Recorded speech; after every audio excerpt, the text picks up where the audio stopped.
Appreciation is due the millions of American men and women who have enrolled in civilian protection services, completed long hours of training, and prepared themselves for the protection of the home front in the event of an air raid. The city of Seattle expressed this appreciation on the evening of June 13th, 1943, with an outpouring of 35,000 citizens to witness a thrilling review at the University of Washington Stadium. 10,000 air raid wardens, auxiliary firemen, auxiliary police, emergency medical service volunteers, and engineers gave a 90-minute demonstration of what to do and where to go when the air raid sirens sound and enemy planes attack.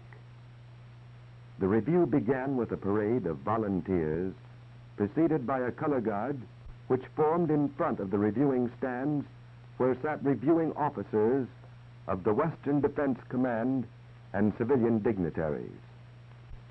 Then came two long columns of air raid wardens in white steel helmets and armbands, representing over 30,000 men and women from every block in every precinct of the city. And as they marched onto the stadium field, spectators thronged into the massive arena to fill the great tiers of seats banked high against the setting sun until the giant horseshoe was jam-packed with one of the greatest crowds in Seattle history. When all volunteers were assembled, Mayor William F. Duffy, the biggest pump can ladder drill ever conducted in the United States.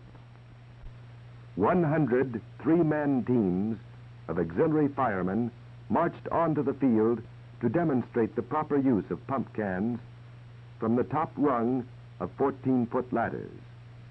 And while two men hold each ladder in place, a third fireman climbs to the top and pumps water from the cans. On signal from the leader, the firemen dismount, descend the ladders, and leave the field to make way for the equipment parade. There are scores of auxiliary fire trucks, each towing a trailer pump capable of throwing 650 gallons of water per minute at a raging fire. Dozens of bulldozers for repairing roads, bypassing bridges, clearing debris, and leveling fields under the direction of the engineers, traveling cranes, equipment movers, cement mixers, and heavy-duty trucks of every type and description. This equipment is furnished by hundreds of contractors and machinery supply houses and is driven by regular union drivers duly enrolled in the engineering unit of the Civilian Protection Division. Now the Army has assembled its assault weapons. The motorized infantry is dispersing over the field, taking firing positions. The typical city block is alive with late afternoon shoppers unaware that enemy planes are approaching the city laden with high explosives and incendiary bombs.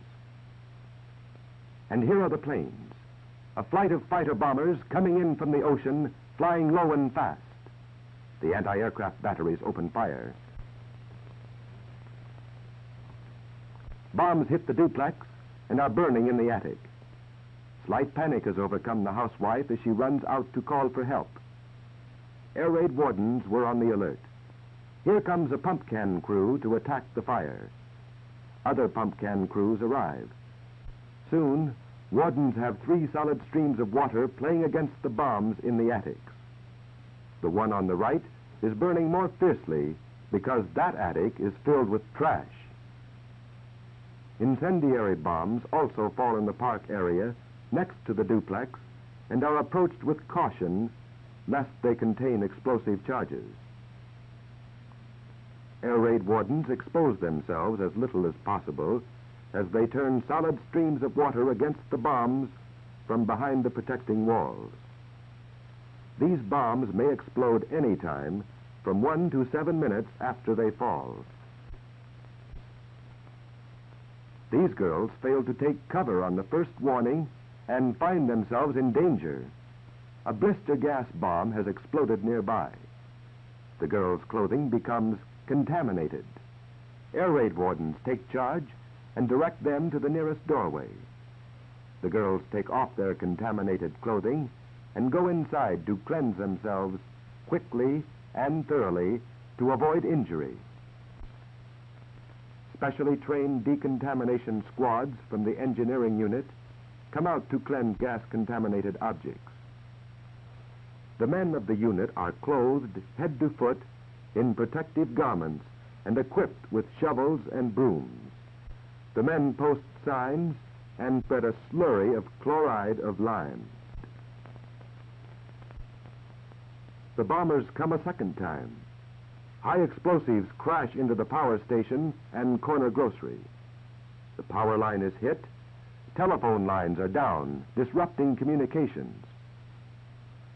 Wardens on patrol calmly notify civilian protection headquarters and await the arrival of repair crews. Water cascades from a broken main. Repair of the main is a job that can be handled only by trained men from the city water department, and they are being notified. The first auxiliary fire truck arrives, and just as it does, a broken gas main catches fire. That means another call to civilian protection headquarters and thence to the gas utilities, which must dispatch a crew to block off the main and stop the fire. By now, the complete facilities of civilian defense are swinging into action. The auxiliary fire trucks are already on the scene with their powerful pumping motors, manned by husky, alert volunteers who have trained for months right alongside of the regular fire department. As a fire truck reaches the duplex, power company linemen start repairing the broken lines. From a nearby army post, a squad arrives in answer to the call from a bomb sergeant who has reported an unexploded bomb buried in the vicinity of the power station. The bomb disposal squad takes over at once. The bomb is dug from the ground. The army truck is backed up to the half-ton missiles.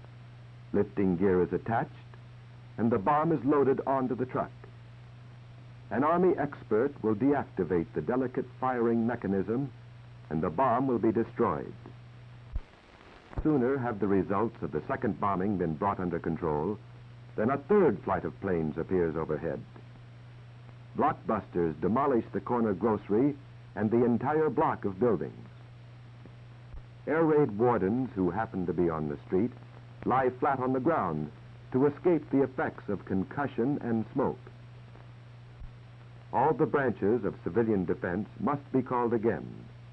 But while waiting for these specialized services to arrive, the wardens themselves must perform the duties of auxiliary police, firemen, medical auxiliaries, and engineers.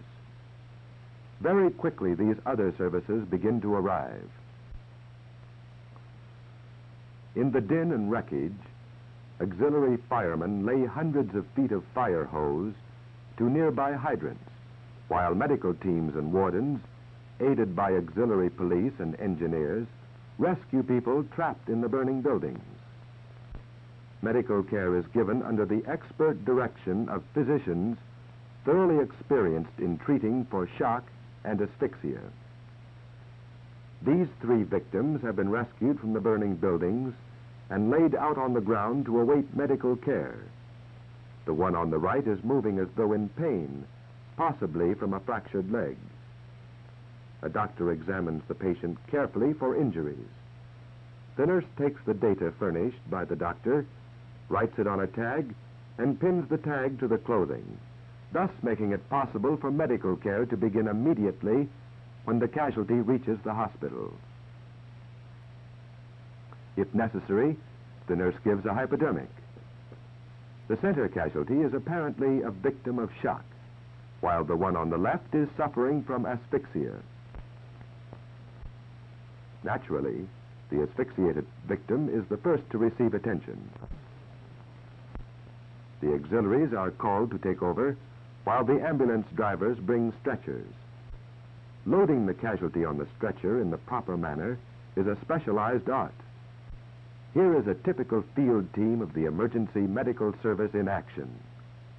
Scores of these teams are organized to function at once if an emergency occurs. Artificial respiration is given. The casualty is kept warm, and first aid is administered on the spot. Mishandling at this point by inexperienced persons can be fatal to the already injured victim. And now, with the more serious cases cared for, the doctor examines the fractured leg. The injury is just above the knee, and it calls for a traction splint. The long boards are placed properly on the leg. With pain relieved and the compound fracture properly cared for, the injured person is ready to be sent to a casualty station or casualty receiving hospital. The impressive thing about this entire spectacle is the large number of volunteers, each performing the task for which he was trained. More and more casualties are brought out from the wreckage. There are trained workers to take adequate care of all. Equipment, such as ambulances and stretchers, is handled with a smoothness and precision that will save lives. The work of all these specialists is carried on swiftly and quietly. Long months of study and practice are paying big dividends now and will be of enormous value to the community in case of a real raid. The whole event is a demonstration of the power and strength of civilian defense. This show, The Bombing of Seattle, is a small-scale reproduction of what can happen in any city of America. It was planned and presented as a revelation of what the American people have accomplished in civilian defense training and as a tribute to the forces of civilian protection whose extreme loyalty and devotion to duty have made lives and property on the home front more secure.